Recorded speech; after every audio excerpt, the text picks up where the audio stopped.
Hey, y'all, man, they done shot FBG Duck in the Gold Coast of Chicago, bro. In the Gold Coast of Chicago, bro. Why, bro? Why do this got to keep it, man? Come on, man. I was riding my bike, bro.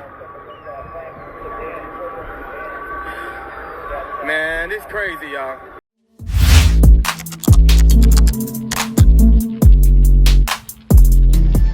Okay, y'all, what's up, y'all? Y'all know my slogan. I don't know it all, but I know what I've been through. Now, today, we want to talk about this FBG duck situation, because now it just came out that a new camera angle capturing ducks incident has came to the surface after almost a whole year. And shout out to the setup, man. That's the channel that actually got the video angle. You know, I checked it out and I just want to give my opinion on it. Y'all know over here at Hookers Anonymous, we aren't no haters and we have no problem shedding light to these other channels because there's room for all of us to shine. So we're going to talk about the new camera angle for a little bit, and towards the end, I'll show the whole video and let y'all come to your own conclusions.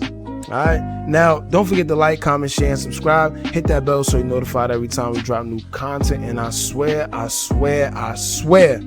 it's lit here. So join the Anonymous gang so you can stay updated with some of the realest content on YouTube. And without further ado, let's get straight into it. Alright, y'all. Now, here's what always stuck out to me and drew red flags when it came to the whole FBG duck situation, right? Why every time one of these high profile celebs get shot, killed, whatever it is, it's either no video or it's probably just one video that always go viral and there's no other videos after that. Now think about it. And usually that video is a video that usually starts surfacing around. It's blurry. It gives no clear indication as to what's going on or who or what is in the video. Now, I don't think people understand the irony of Duck's whole case, man, because this man was literally murdered in broad daylight, downtown Chicago, in a shopping area where there's thousands of cameras on almost every store. And somehow there's no footage except for one that a quote-unquote guy riding his bike happened to catch as he was quote-unquote randomly riding around South Side Chicago downtown, man. It's just funny because, like I said, we know very well, right, when so much as a fight go down in the hood and someone happens to get knocked out, there's videos everywhere because everyone usually has their phone out recording. And it's sad because people will sit there and record before they actually go call for help, whether it's EMT, cops, fire, whatever it is. People will put their phone out and record way before they actually get help. So you mean to tell me all the bystanders that was there and present at the situation, and there was only one video out there surfacing out of the whole group of people? So throughout the whole situation, we only got one camera angle. Alright, and this is the stuff people are believing. And if you look closely to the new video that they got out, man, when the car fled from the scene, there's a guy on a bike riding exactly after the car has taken off and passed through a certain corner. So the car passed, and right after the car passed, there's a guy on a bike with I think white on or whatever the case may be, and he happens to turn up the same block that the incident just took place at. Alright, that's by no coincidence. This man was definitely set up. And it's sad because to this day, no one was caught and there's no evidence tracing back to nothing. Nothing. And this happened in broad daylight in the Gold Coast. Now, when I say things like this and I sound so passionate by it, it's because it could be any one of us. It could be a family member. It could be you. It could be a loved one. It could be a friend. It could be anybody. But a lot of the times we don't feel the need to investigate or go further into something because it doesn't happen to us per se. But I'm telling you, this was definitely a setup. I don't know by who, but it definitely was a big setup. Now do me a favor, y'all go and watch the first video with a guy capturing everything as he speaks and you listen to him.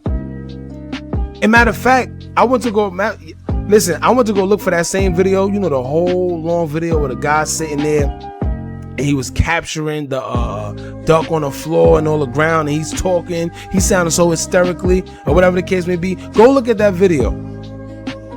You tell me if he sounds like someone concerned. And the thing is, you know what's funny? As I looked it up myself earlier, I couldn't even find the video no more.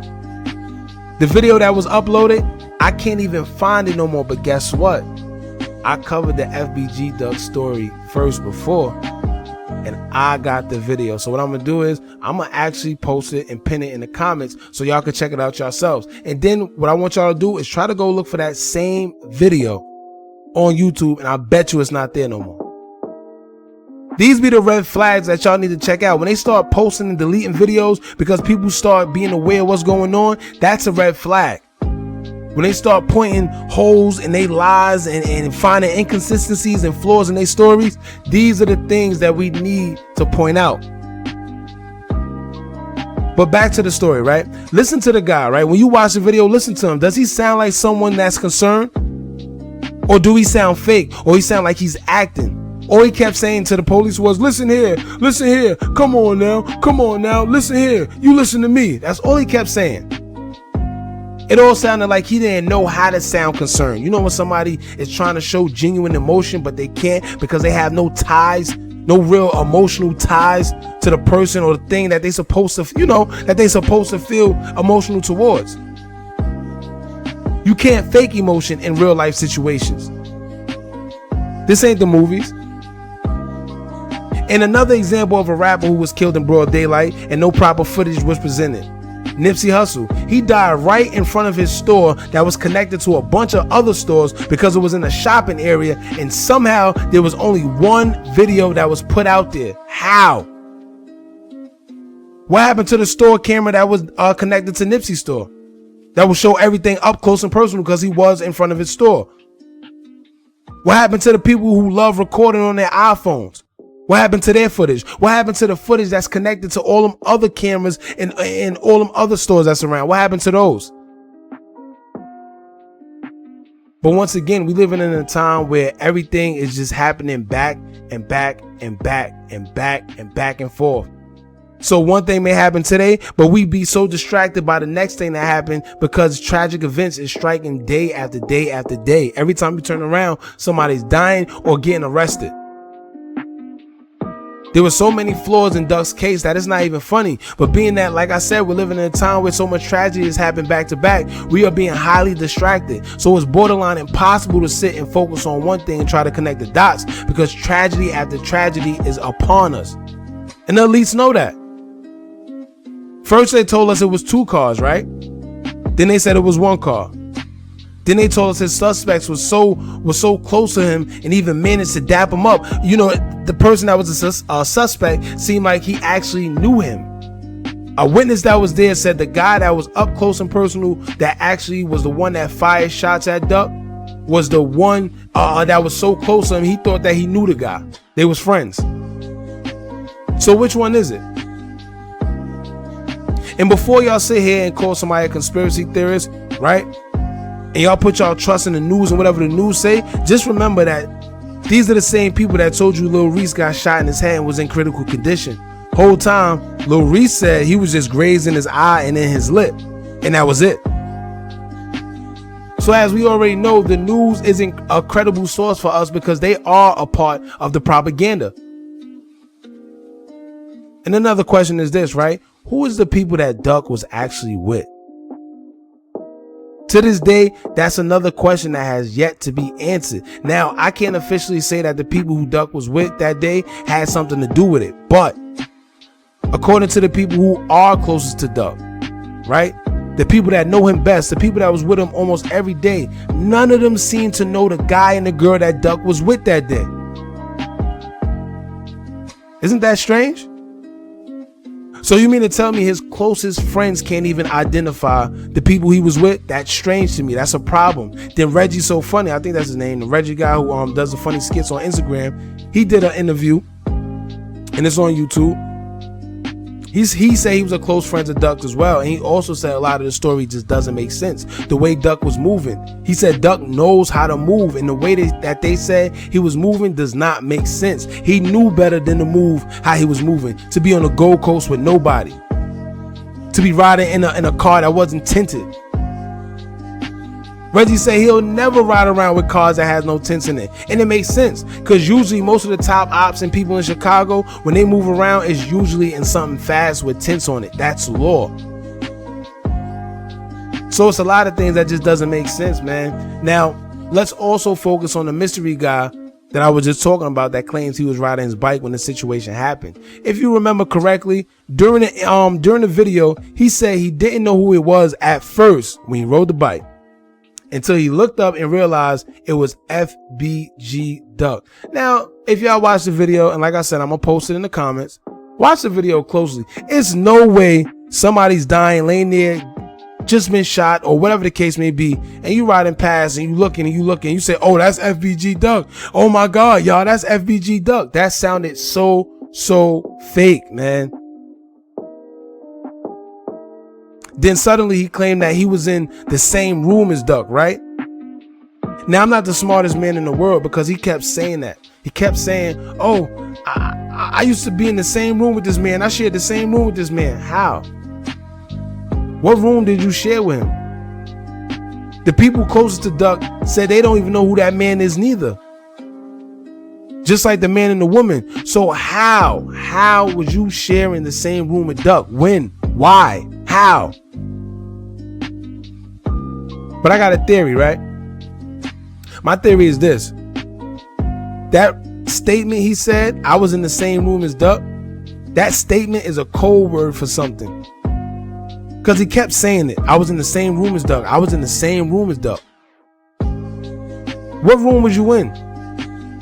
That symbolizes something, because he kept saying it even in the original video. And he himself made a separate video after that one saying the same thing. He went live or went on YouTube or whatever, and he made a video explaining what happened that day, and he kept saying that same thing. What room was you in, Duck? Was you in with Duck, and why? He don't even seem like the type of person that'll be in the same room as Duck. First of all, didn't he say he was from Cali? He just happened to be up there for a trip or business or something like that. It's not making sense, y'all. Not to mention he was one of the first people there. If not, he was the first one there. That's how he was able to obtain the video. And if he knew Duck, right, and he shared the same room with him, instead of sitting there recording, why didn't he call the cops? Maybe he could have saved Duck's life. Look how long Duck was on that floor before he actually received help.